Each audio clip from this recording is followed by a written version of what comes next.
Good morning, grade 8s, and welcome back. We are going to be looking at similarity today, still dealing with geometry of 2D shapes, and another topic that lands or that falls under that heading is similarity. Now, similarity, we specifically going to be dealing with triangles, but when you talk about two shapes that are similar, it means that those two shapes have the same shape but not the same size. So a very easy way to describe this is if you've got your phone and you have a picture on your phone and you enlarge it by putting your two fingers down and moving your fingers away from each other by enlarging the picture, that shape goes up in size in ratio. The head doesn't, if it's a picture of a lady, the head doesn't become all of a sudden much bigger. The head to the body, to the hands, to the fingers, all go up in ratio. Okay, and that is what similarity is. So specifically, we're going to be looking at triangles. When are two triangles similar?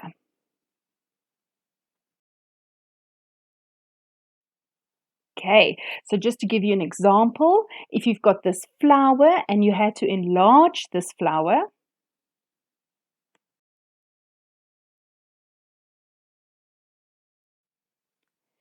you can then say that these two shapes are similar because they have exactly the same shape, although they are not the same size.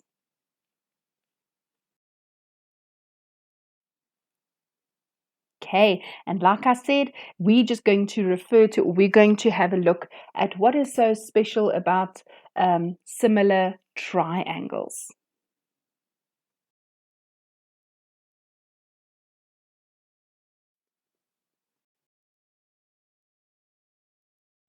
Two shapes that are similar have the following two properties in common. Okay, so very important. The first one is, if you have a look at two triangles, all pairs of the corresponding angles would be equal. That is one property of the two triangles that would make them similar. Okay, believe it or not, but a small triangle enlarged to a bigger triangle they all have exactly the same angles.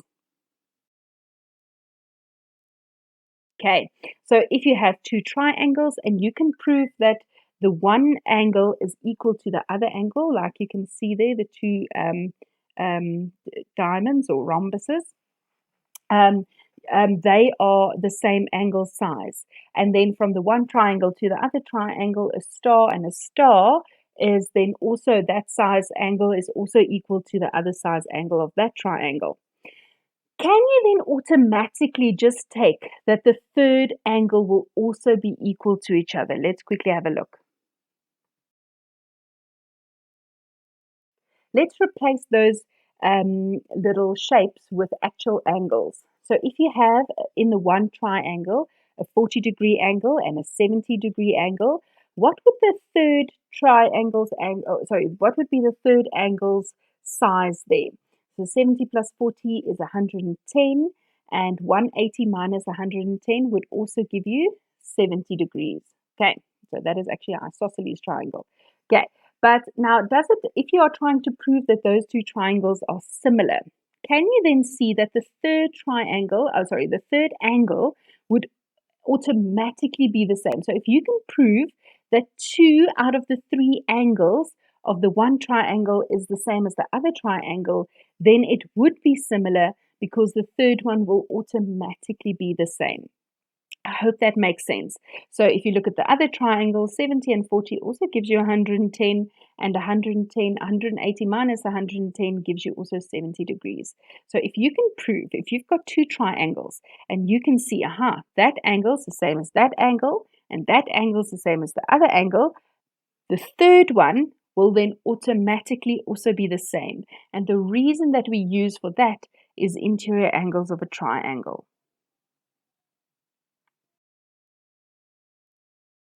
Okay, There's also a second way of proving that two triangles are similar to each other, and that is that all pairs of corresponding sides are in proportion. Okay, all pairs of corresponding sides are in proportion. Remember what I said is if you enlarge a picture, everything goes up in ratio, which means it's in proportion. So if you double up a triangle, that would be in proportion because every side has been doubled up. Let's quickly have a look at an example.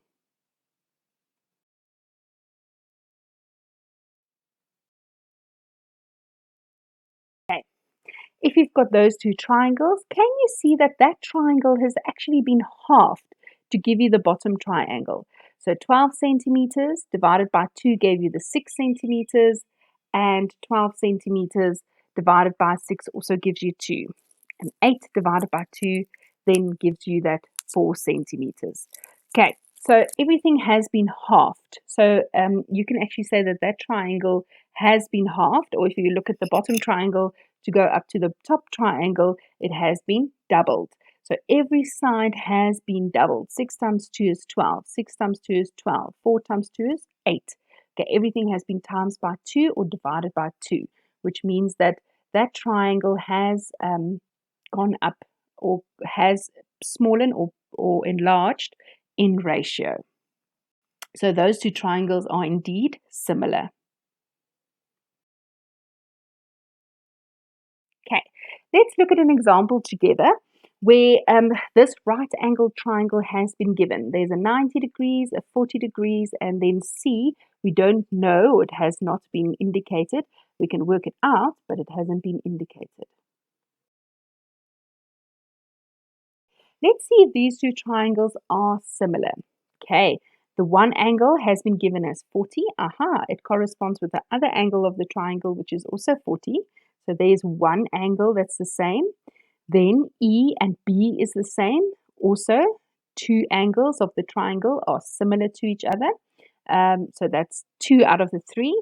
And remember, the third one automatically then is the same. So F and C will automatically be the same. And the reason for that is interior angles of a triangle.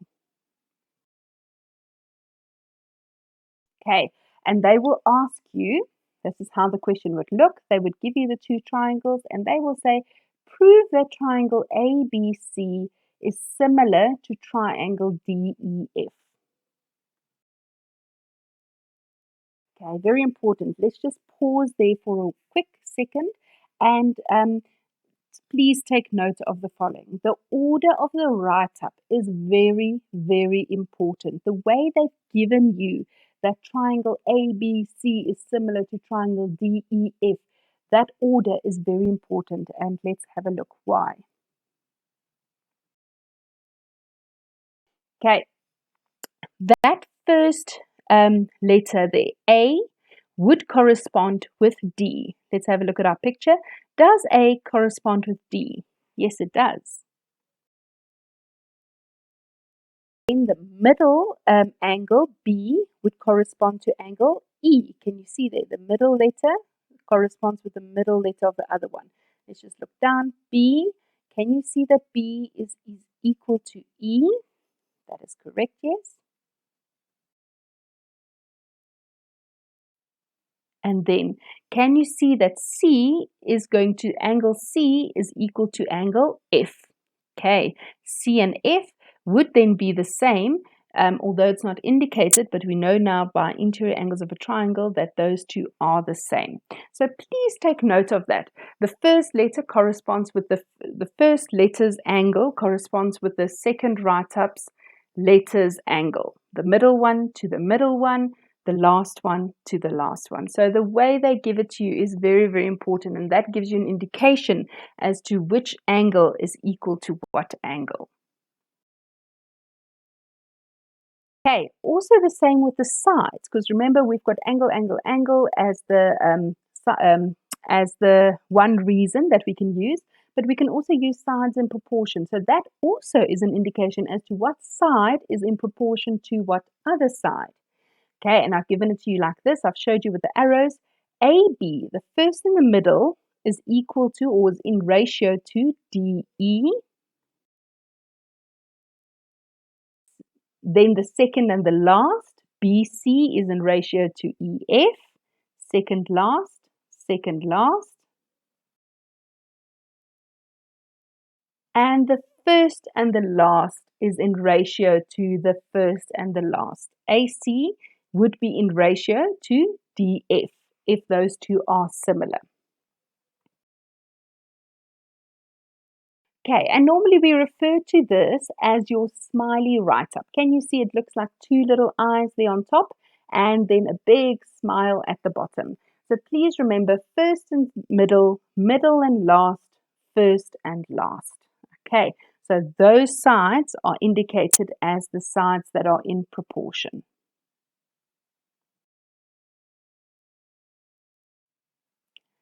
Okay, just like I said, we call that the smiley face write-up.